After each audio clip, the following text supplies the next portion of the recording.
Okay, everybody, let's see this video. US invasion plans against Venezuela explained. Let's go. Why is the United States actively preparing for war in the southern Caribbean? To answer that, we have to look at the massive reactivation of Cold Because America always goes to war. Why isn't it at war? War infrastructure that has been dormant for decades. What is happening at the Roosevelt Roads Naval Station in Puerto Rico? Once the largest U.S. naval base in the world, this facility was closed in 2004. But reports indicate it is being rapidly brought back online. The U.S. military is turning this civilian zone back into a forward operating base. And what about the Henry E. Rohlsen Airport? Located in the U.S. Virgin Islands, this isn't just for tourists anymore. It is being transformed into a logistics hub to support heavy military transport. But why is the U.S. doing this right now? There are two main triggers. Is it because of Russia and China? Yes. Intelligence suggests that Moscow and Beijing are not just visiting Venezuela, they are attempting to set up permanent military bases. The U.S. sees this as an existential threat, a violation of the Monroe Doctrine that they cannot ignore. Is it about the oil? Absolutely. We are already seeing the precursor to war. U.S. Coast Guard helicopters have been spotted intercepting and seizing oil tankers leaving Venezuelan waters. They are choking off the regime's cash flow before the real shooting starts. If an attack happens, what ships are already in position near Puerto Rico? The U.S. Navy has assembled a specific kill chain. They're using the USS Jason Dunham Arleigh Burke-class destroyer. 1 second. Why is the United States actively preparing? The quality was bad, so we gotta do it again. They are choking off the regime's cash flow before the real shooting starts. If an attack happens, what ships are already in position near Puerto Rico? The U.S. Navy has assembled a specific kill chain. They're using the USS Jason Dunham Arleigh Burke-class destroyer.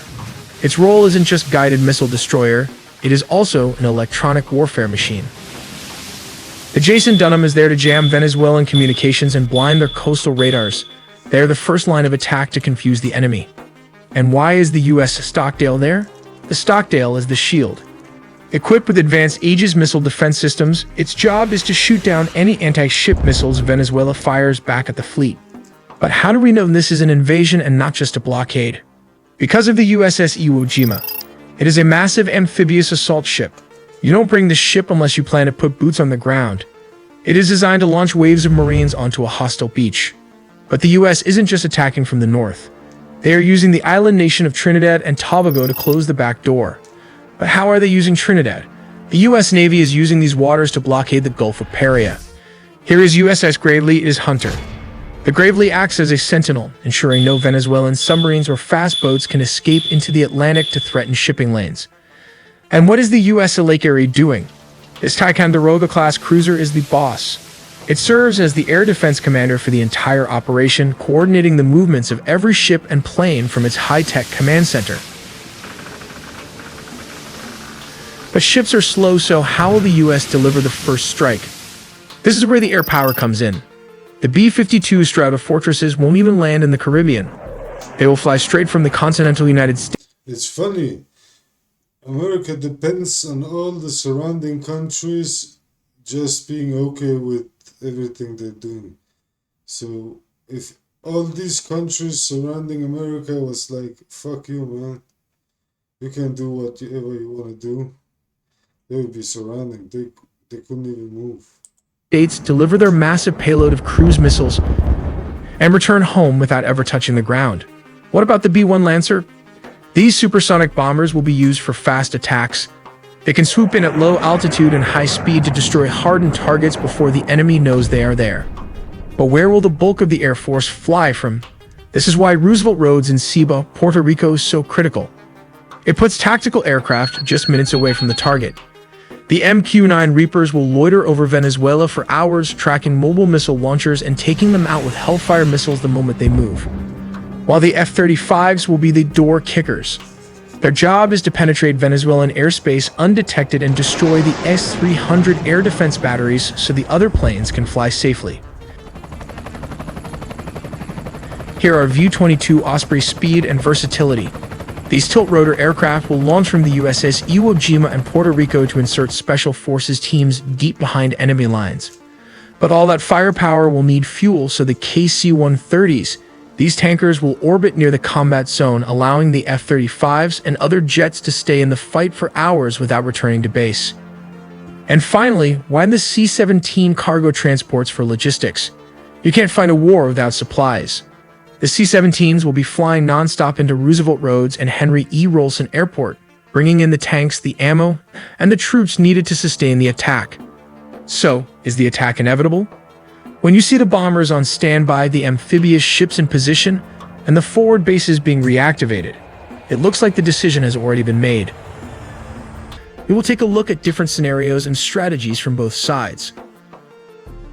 The U.S. Navy's destroyers, submarines, amphibious ships, marines, and P-8 Poseidon aircraft are positioned near Venezuela with a multifaceted strategy designed to confront both the Venezuelan military and Let me be honest. It wouldn't make sense to put in land troops, but it wouldn't make sense to only do all this just to capture one person. So, perhaps the powerful drug cartels operating. Perhaps they might put troops, but they would be so dumb. But yeah, Trump, he need a war. Too much about the Epstein files. Within the country. From the U.S. perspective, the operation combines overwhelming surveillance, targeted strikes, rapid amphibious assaults, and maritime interdiction to neutralize threats and apply pressure on the Maduro regime. The destroyers provide advanced air, sea, and missile defenses while maintaining the capability to launch precision cruise missile strikes against strategic government and military targets deep within Venezuela. By maintaining a vigilant missile defense posture, these ships are prepared to intercept any hostile air or missile threats. They also leverage anti-submarine warfare assets to secure the task group's maritime perimeter against underwater threats posed by Venezuelan naval forces. In surface combat, the destroyers defend against militia boats or Venezuelan naval vessels trying to disrupt blockades or amphibious operations. As the name suggests, destroyer is equipped to carry around 90 missiles with this vertical launching system, a Mark 45 deck gun position at the front, followed by close combat phalanx and a C-RAM missile system.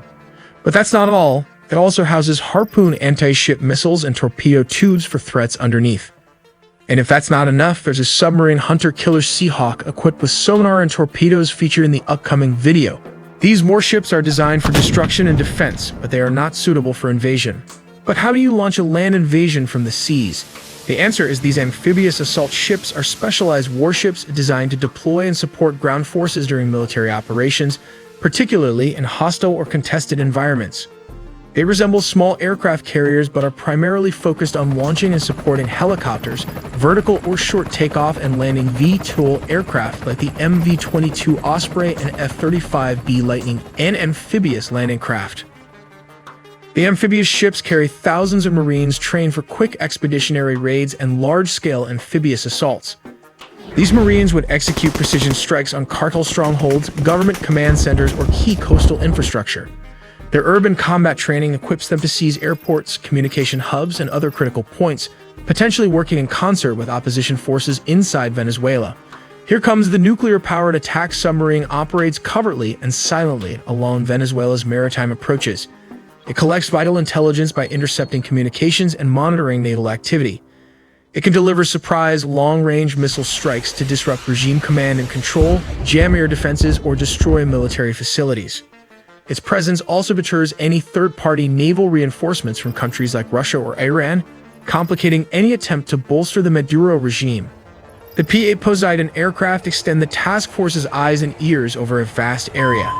They conduct continuous intelligence, surveillance, and reconnaissance flights deep into Venezuelan airspace and waters, tracking air defense installations, military movements, and cartel smuggling operations. These aircraft work closely with surface and underwater naval assets to designate targets for missile strikes and monitor submarine activity.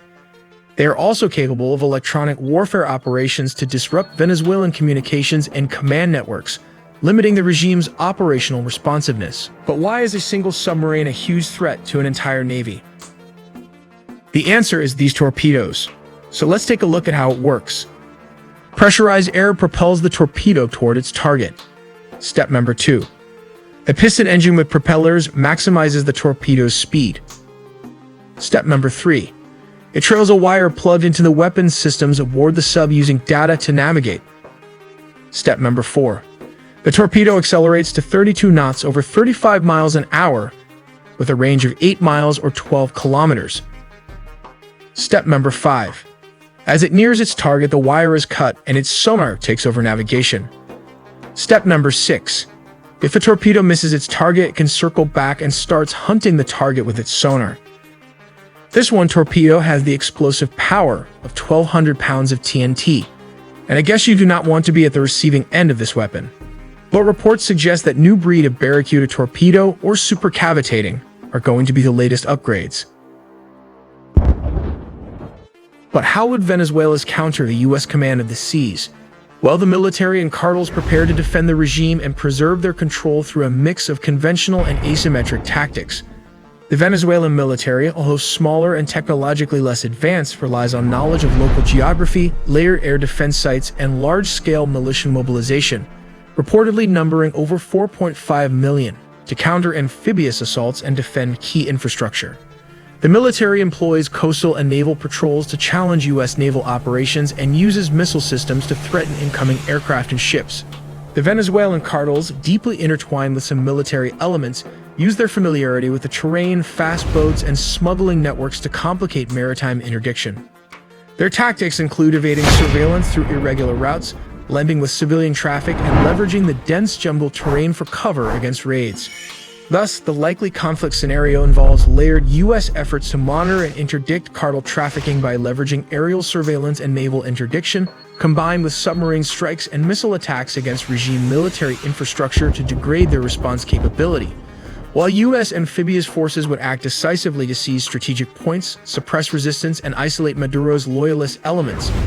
This is how Venezuela would mount a hybrid defense combining conventional military resistance, local militia networks for asymmetric warfare, and cartel tactics to sustain illicit operations and slow U.S. advances. This complex confrontation reflects both sides' strategic priorities. The U.S. pushes to dismantle narcotics networks and exert regime change pressure with overwhelming technological and tactical superiority, while Venezuela relies on numerical militia mobilization, intimate knowledge of the terrain, and asymmetric tactics to counterbalance its technological and firepower disadvantage. And finally, here comes Russia. Russia is likely to supply Venezuela with long-range drones like the Shahed and Geran drones. The drones could be deployed by Venezuela for covert strikes against U.S. assets, leveraging their loitering capabilities to conduct precision attacks on airfields, command centers, or logistics hubs. This would be part of a broader strategy to counter U.S. military pressure and project asymmetric threat capabilities. We also made a deep dive into the sea, air, and land components of the nuclear triad, so subscribe for more videos to not miss a beat. Shit. I don't think it's gonna be so serious. It would be crazy, but it's America, bro. Americans ain't the most sane people. So yeah, if it does, it's gonna be pretty funny. So, what I'm gonna say, see you next time.